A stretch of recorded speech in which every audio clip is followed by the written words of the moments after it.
কিডনির সমস্যা থাকে বা কিডনির সমস্যা নেই, যে লক্ষণগুলো কিন্তু আপনি অনেক আগে থেকেই বুঝতে পারবেন।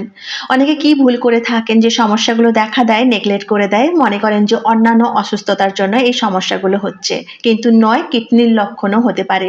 যেমন রাতে বারবার করে প্রস্রাব।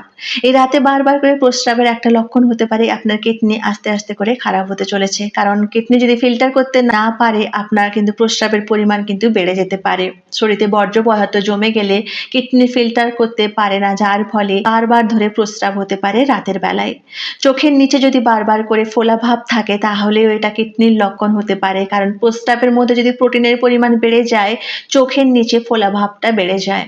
প্রস্রাবে যদি রক্ত থাকে, প্রস্রাব যদি ঘন ফেনাযুক্ত বুদবুদ হয়, তাহলেও কিডনি রোগের লক্ষণ হতে পারে।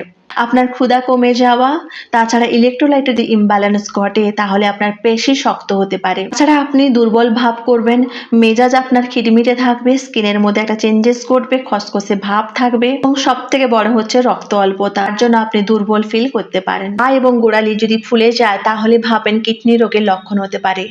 পা এবং গোড়ালি ফুলে যাওয়ার কারণ হচ্ছে প্রস্রাবে যদি লবণের পরিমাণ বেড়ে যায়, শরীরের ভেতর লবণ যদি বেশি প্রোডাকশন হয় এবং প্রস্রাবে যদি লবণের মাত্রা বেশি থাকে, তাহলে পা এবং গোড়ালি ফুলে যায়, যার কারণ হতে পারে কিডনি রোগের লক্ষণ হতে পারে।